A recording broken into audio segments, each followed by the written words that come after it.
Hello friends, मैं सोनम जैन। आप सभी देख रहे हैं सोनम चैनल पर आप सभी का स्वागत है। दोस्तों 21 जून को ये फादर्स डे, आप सभी को फादर्स डे की हार्दिक शुभकामनाएं। फादर्स डे पर पिता और बेटे की एक दिल छू लेने वाली कहानी लेकर आई हूँ जो आप सभी को बहुत पसंद भी आएगी। चलिए कहानी शुरू करते, लेकिन उसके पहले कर दीजिए मेरे चैनल को सब्सक्राइब, वीडियो को लाइक एंड शेयर करना बिल्कुल नहीं भूलिएगा, जिससे मुझे मिलती रहे नई नई कहानी लिखने के लिए प्रेरणा। तो चलिए कहानी शुरू करते हैं। सुरेश और राधिका बहुत खुश थे क्योंकि आज उनके घर में एक नन्हा मेहमान आया था। राधिका ने आज बहुत प्यारे से बेटे को जन्म दिया था। सुरेश अपने बेटे को गोद में लेता और उससे बहुत प्यार करता। राधिका भी अपने बेटे का बहुत ख्याल रखती। दोनों अपने बेटे के जन्म से बहुत खुश थे और अपने बेटे का नाम विपिन रखते। जब विपिन 5 वर्ष का होता तब राधिका का देहांत हो जाता और सुरेश एकदम अकेला पड़ जाता। तभी उसका बेटा उसके पास आता, उसे पापा कहकर पुकारता। एक वही तो बचा था उसका जीने का सहारा, वरना राधिका के जाने के बाद वही तो टूट ही गया था। अब सुरेश पहले से भी ज़्यादा अपने बेटे का ख्याल रखता, उसे माँ और पिता दोनों का प्यार भी देता। सुरेश के परिचित सुरेश से कहते कि अब तुम्हें दूसरी शादी कर लेनी चाहिए। आखिर तुम कब तक अपने बेटे का अकेले ख्याल रख पाओगे? तुम दूसरी शादी कर लो, जिससे विपिन को भी एक नई माँ मिल जाएगी। लेकिन सुरेश दूसरी शादी करना नहीं चाहता था क्योंकि उसे डर था यदि उसने दूसरी शादी कर ली और उसकी दूसरी पत्नी कहीं विपिन के साथ सौतेरा व्यवहार ना करे, उसे परेशान ना करे। आजकल तो वैसे भी ऐसी कई घटनाएं सुनने को मिलती हैं और मैं अपने बेटे का अकेले ख्याल रख सकता हूँ, इसलिए मैं दूसरी शादी कभी नहीं करूँगा। सुरेश का फैसला सुनकर सभी सुरेश से एक बार फिर कहते, सोच लो तुम अकेले बेटे को और ऑफिस को कैसे देख पाओगे। सुरेश चाहे कुछ हो जाए मैं दूसरी शादी नहीं करूँगा। मैं अपने बेटे का बहुत अच्छे से ख्याल रख सकता हूँ। उसके लिए अब मैं ही माँ हूँ और मैं ही पिता हूँ और मैं अपने बेटे के लिए माता पिता दोनों बन सकता हूँ। उसके परिचित कहते हैं, तुम माँ और पिता दोनों का फर्ज अकेले नहीं निभा सकते। विपिन भी अपने पापा से बहुत प्यार करता था। वह भी अपने पापा को हर छोटी बड़ी बात बताया करता था। धीरे धीरे समय निकलता गया। विपिन अब 5वीं कक्षा में आ गया। सुरेश पिता के साथ माँ का फर्ज भी बहुत अच्छे से निभा रहा था। कभी भी विपिन को ये एहसास नहीं होने दिया कि उसकी माँ नहीं है। सुरेश सुबह खुद जल्दी उठकर तैयार होता, फिर अपने बेटे को तैयार करता और उसे स्कूल छोड़ते हुए खुद ऑफिस के लिए चला जाता। वह ऑफिस से भी बीच में छुट्टी ले लेता, जिससे वह अपने बेटे को स्कूल से लेने जा सके। सुरेश विपिन की हर ख्वाहिश पूरी करता, जो चाहता उसे सबसे पहले लाकर देता। उसने उसे कभी भी किसी वस्तु की कमी होने नहीं दी और कभी भी वह विपिन पर गुस्सा नहीं होता। लेकिन एक दिन विपिन के टेस्ट में कम नंबर आते, तब सुरेश विपिन पर गुस्सा होता और कहता, इतने कम नंबर कैसे आए तुम्हारे? तुम तो पढ़ाई में बहुत होशियार हो। मेरे लाड़ प्यार ने तुम्हें कुछ ज़्यादा ही बेकार दिया है। तुम्हें आज के बाद इतने कम नंबर नहीं आने चाहिए।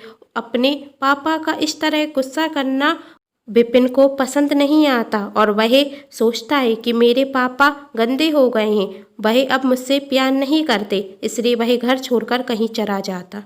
जब आज सुरेश विपिन के स्कूल की छुट्टी होने के बाद उसे लेने के लिए जाता तो उसे पता चलता है कि विपिन तो उसके आने के पहले ही चला गया। सुरेश चला गया, लेकिन आज तक तो वह कभी भी अकेले घर पर नहीं गया, फिर आज क्यों चला गया? वह जब घर जाकर देखता तो विपिन घर पर नहीं होता। वह विपिन के सभी दोस्तों के घर पर फ़ोन करता, लेकिन वहाँ पर भी विपिन का कोई पता नहीं मिलता।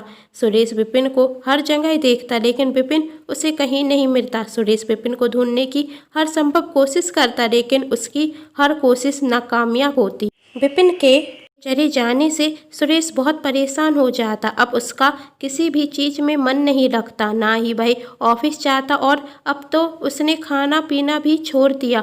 ऑफिस न जाने के कारण उसका एक दोस्त उससे मिलने आता और सुरेश से कहता, तुमने क्या हार बना लिया है अपना? यदि तुम खाओगे पियोगे नहीं तो अपने बेटे को कहाँ से ढूंढ पाओगे? कम से कम कुछ खा तो रो। लेकिन सुरेश को किसी की बात का कोई फर्क नहीं पड़ता, उसे तो सिर्फ अपना बेटा चाहिए था। अब सुरेश बीमार रहने लगा। उसका स्वास्थ्य दिन पर दिन बिखरता ही जा रहा था।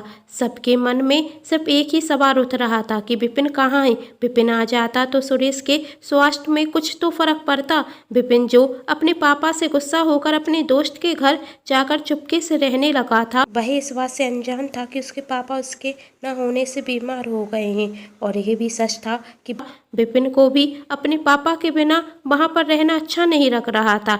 फिर एक दिन विपिन का दोस्त विपिन से कहता कि मेरे पापा कह रहे थे कि तुम्हारे पापा तुमसे बहुत प्यार करते हैं और तुम कहीं खो गए हो। इस गम से वह बहुत बीमार भी हो गए हैं, वह तुम्हें याद कर रहे हैं। फिर तुमने मुझसे झूठ क्यों कहा कि तुम्हारे पापा तुमसे प्यार नहीं करते? विपिन, मुझसे बहुत बड़ी गलती हो गई, मैं अभी अपने पापा के पास जाता हूँ। विपिन को अपनी गलती का एहसास होता और वही अपने पापा के पास जाकर उनका हाथ पकड़ता और कहता, पापा। सुरेश जब अपने बेटे की आवाज़ सुनता तो ऐसा लगता जैसे सुरेश में एक नई ऊर्जा आ गई हो और वह उठकर खड़ा हो जाता और अपने बेटे को गले लगा लेता और कहता, अब अपने पापा को कभी भी छोड़कर मत जाना, तुम्हारे पापा तुम्हारे बिना नहीं रह सकते। विपिन, सॉरी पापा, मुझसे बहुत बड़ी गलती हो गई।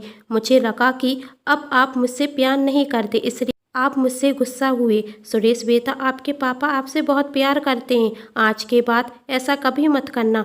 आप कहाँ चले गए थे? विपिन सब कुछ सच सच बता देता है और वादा करता है कि आज के बाद वह ऐसी गलती कभी भी नहीं करेगा। आखिर वह भी तो अपने पापा के बिना रह नहीं सकता था।